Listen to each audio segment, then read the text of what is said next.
And we're live. Welcome in to another episode of the Real _ G Warner going through the soccer slate. Happy to say today's is the number 69, nice, episode 69. Happy we made it here. If everyone wants to celebrate in the comments, go ahead, or just send me your greatest 69 nice jokes on Twitter, the Real _ G Warner. Go ahead. We've got a smorgasbord today of a ton of different matchups throughout Europe, all midweek matches that seem to be all over the place. Some Premier League, some Carabao, EFL Cup, also the SuperCopa España coming from Riyadh, Saudi Arabia, if I understood that correctly. At least neutral fields will be easy enough for me to hopefully handicap. And then we have a Serie A match today on Tuesday, the 11th of January when we're recording. And I'm going to cover through it all, go through it as quickly as possible so that you guys can have the rest of your day back. Apparently I was doing some ironing behind me. Clearly can't see that in the shirt I'm wearing, but go Doors. Good for the SEC to win a championship last night, though. It was clearly going to happen anyway. So without further ado, we'll start where the money is, and which maybe is in Riyadh, Saudi Arabia, but for this podcast, like always, it's going to be in the Premier League. So today, Tuesday 11th, we have a match of Southampton hosting Brentford. Currently, Southampton a quarter goal favorite with all the juice. They were a half a goal favorite earlier in the week or towards the weekend. But some Brentford money coming in, which I think is explainable because Brentford have been playing pretty well lately. Had definitely a lull, I think a lot due to injury. And really their defense is still having problems about getting on the field or even staying on the field, staying on the pitch, excuse me. We are betting the pitch anyway. Might as well use the correct terminology. Southampton on the other side don't create a lot of chances, have defensive flaws or issues themselves. I'm not sure exactly what to expect, but I don't see Southampton scoring more than a goal. Certainly that would be enough if they can keep a clean sheet against Brentford, but that's going to be hard to do. And I think goalless is a reasonable possibility in this matchup as neither of the offenses are fluid or really that talented. I think Tony is going to score a penalty if he gets one, but that seemed to be few and far between this year. And in terms of the style, I guess because there's so few matches discussing, go a little bit deeper into this one. Hasenhüttl seems to be okay with leaving his defense on an island. And I think he's especially going to be doing this at home today, where they need to try to win the home matches and especially against newly promoted sides. I think Southampton might take Brentford a little bit lightly because normally they want to play a really solid defensive game and try to score on a counterattack or off a set piece is really a lot of the times where they do their damage. But I don't know if that you really want to leave it to set pieces or to James Ward-Prowse from a free kick that I guess set piece also. And I think that might give Brentford a little bit more space, and that's what they're looking for. Brentford should be playing a defensive mentality and trying to restrict Southampton as much as possible, then get on the counter or use what seems to be some competent forward play from Mboma if he's available. I'm not sure. Tony, if he's available, I'm not sure. And that I think speaks to the goal difficulties that Brentford have had this season so far. But Sergi Canos has been a pretty good creator. And then per usual, corners, you're trying to get headers from your big, tall guys, which is what Southampton are going to do as well. The difference here is that Southampton is a quarter goal favorite, must win the match. It might even climb to half of a goal favorite before this kicks off later this afternoon here in the U.S. Because I'm not really sure if there's a ton of money that will come into Brentford beyond pushing it from that half of a goal to the quarter. And even at a quarter, you win half a bet on a draw. So I think there's some decent reasoning or leverage that Brentford can put on, playing a counterattacking game, restricting Southampton set pieces, trying to get as many of their own as possible. And ultimately, Southampton, I think they're going to have trouble scoring. That seems to be how it goes. Now, with AFCON going on, it's possible that there are some players missing, though Brentford seem to be a lot of English players and also players from the Scandinavian countries, as that seems to be a lot of where their analytics comes from. But then Southampton, similar type of story, a lot of kind of younger players and Europeans. So I'm not sure that there will be a ton missing in this one. Moving to Wednesday in the Premier League, stay there. We have West Ham hosting Norwich. West Ham currently a 1.5 goal favorite. And that speaks to Norwich's inability to score goals. West Ham, as a big favorite, is really hard to trust. Goal scoring definitely has issues.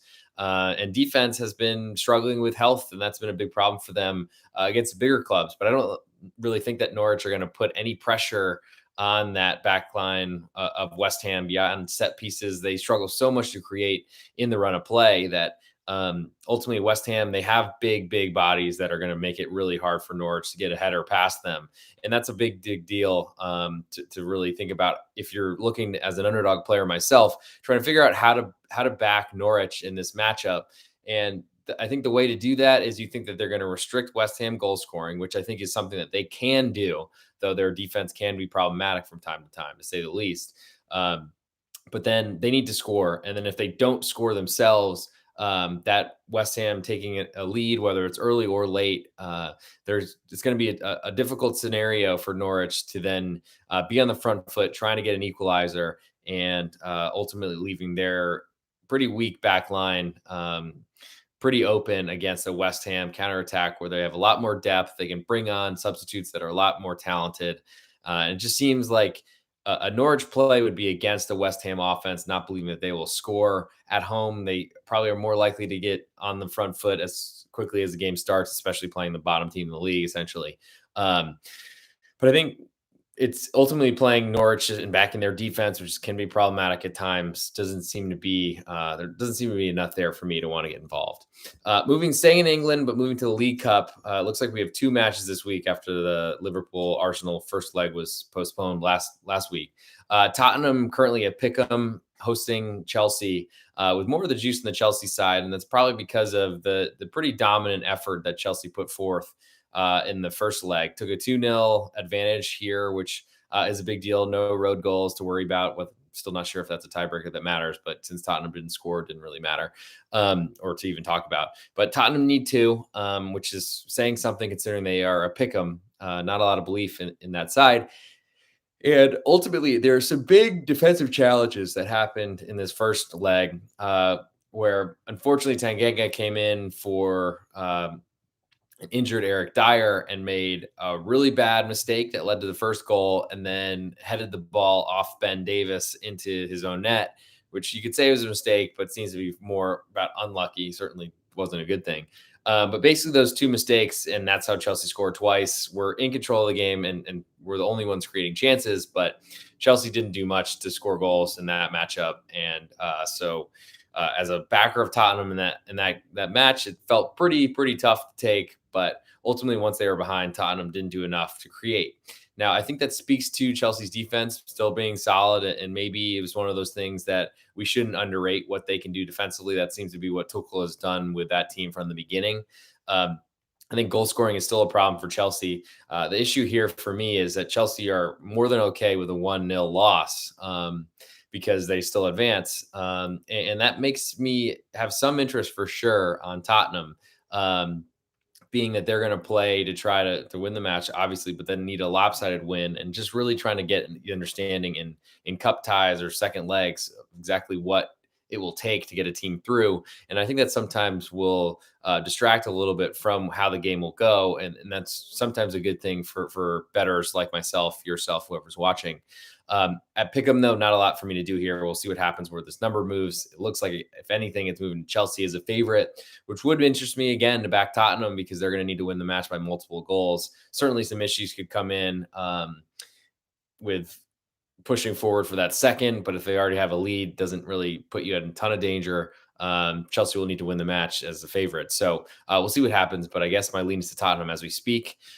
Moving along to Thursday's matchup, which is Liverpool hosting Arsenal.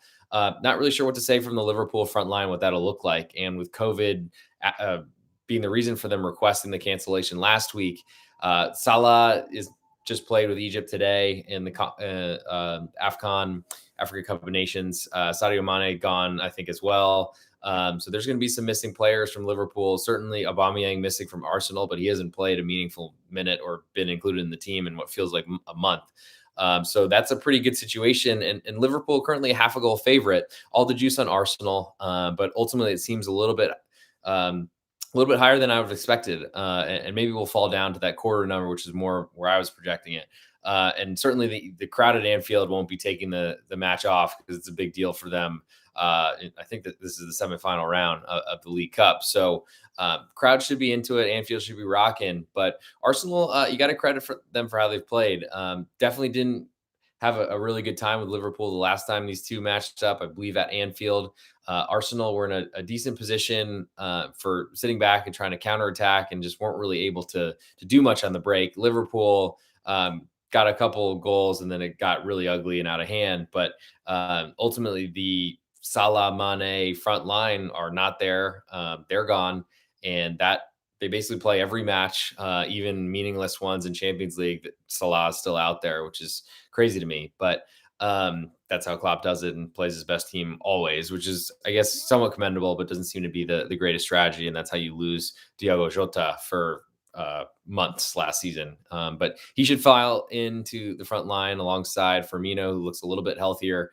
But there's questions there for sure. And in a League Cup tie with Arsenal on the road, I think they're going to want to sit back, try to defend similar type of game plan to the last time. And we'll see what Mikel Arteta can really do against a team of Liverpool reserves, or certainly not their first choices in this goal scoring spots. Plenty of talent, of course, at Liverpool, but it's not the same talent that has pushed them to fighting for the league title. So that, I think, covers all for England for this midweek. Now moving to the SuperCopa in Spain. And I don't know why I'm looking this up, but while doing podcasts, but might as well. I think it's in Riyadh, Saudi Arabia. But yeah, it looks like that's correct. And so there shouldn't be a much of a home field advantage, but Barcelona are currently half of a goal underdog to Real Madrid. And that speaks to, I think, how Real Madrid have controlled the season. Offense hasn't been great, but with a La Liga referee who's willing to just give penalties for nothing, pretty incredible. And then VAR doesn't exist to turn things over in that league, unlike the rest of the world, which is great. It's crazy to me that it's hard to get a penalty in all these other leagues, but in Spain, they just give them out like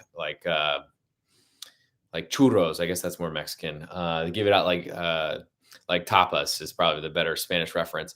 But in terms of X's and O's for this matchup, Barcelona, I think, have been playing better than the current climate is, though the marketplace has certainly been still respecting Barcelona a lot more than I think they should have. Barcelona, they're a young team now with a lot of, I guess, it's certainly maturing players, still really young, and will do silly things like taking a second yellow, like Gavi did, and ultimately putting the team in big trouble that ended up seeing Granada equalize toward the end of the match. Great match, and felt pretty tough because ultimately Luke de Jong, who's really starting to look like a big threat in the center for them, who hadn't been delivering at all for Sevilla and hadn't been playing much, and then moved to Barcelona on loan and definitely was not the chosen player that they wanted. But he's been a pretty good target man, and he, at his 6'3" height, is a big problem for a lot of defenses. Now, Real Madrid certainly aren't going to be like one of the lower or weaker sides in La Liga that could struggle with those. So they should have a plan for headers in the box. But Luke de Jong did it against Inter. I feel like in the Europa League final a couple of seasons ago in the summer, COVID summer. And we'll see what happens, though, with him and retaining his place, because Memphis Depay came in as a substitute late against Granada. Maybe he's up to full strength. I'm not sure that he'll go full 90, but ultimately could come in, start the game, play 60 minutes, then De Jong come in against a slightly more aged, tired is a better word than aged, Real Madrid back line. And maybe that's where he starts to make a difference, but we'll end up seeing what happens with that one. But Barcelona currently getting half a goal as an underdog player of interest to me. Real Madrid's offense is really, it scores. It's really efficient. It scores a lot of goals on very few chances, and I feel like that's just something that's unlikely to continue against one of the better sides in the world in Barcelona. We'll try to avoid Barcelona here, though, as I do think maturity will be an issue against Real Madrid. They haven't had or fared very well against Real Madrid in Clásicos in recent memory, and I still think that Carlo Ancelotti is a ways better and more trustworthy than Xavi on the sidelines for Barcelona. I guess two advanced lines, Real Madrid 1-2 is pretty expensive for a neutral court match or neutral pitch match, but ultimately with penalties and other things like that, I guess you'd lean to Courtois making more saves than Ter Stegen, who has been really, really good for Barcelona and really kept them around in matches of late. Though he did make a big mistake against Granada as well. Moving to Thursday in the Spanish Supercopa, also in Riyadh is Atletico Madrid hosting Athletic Club Bilbao. Currently, Atleti a half a goal favorite, and I don't really believe in them. Defense has been problematic. Just sold Trippier, which is probably okay, but they're trying to then replace him with Norne Mukiele from Red Bull Leipzig is the rumor. I'm not sure that that's a great fill and hasn't happened yet, as I know he's dealing with COVID stuff. But at Atleti, their offense hasn't been very good, and they're going to play a ball game against Athletic Club, who are going to be able to sit back and try to counter, which is exactly what they want to do. Athletic Club have struggled in a favorite stance because they got to control the ball and create and won't have a lot of space to unleash Iñaki or his younger brother to go out on a counterattack and use their pace. So I got to say, Iñaki is starting to look like, as he's aged and has played so many matches consecutively in a row for Athletic Club, and credit him for that. But he's looking like more of a distributor and creator for the team, which is exactly what they need, considering goals have been such a problem for them.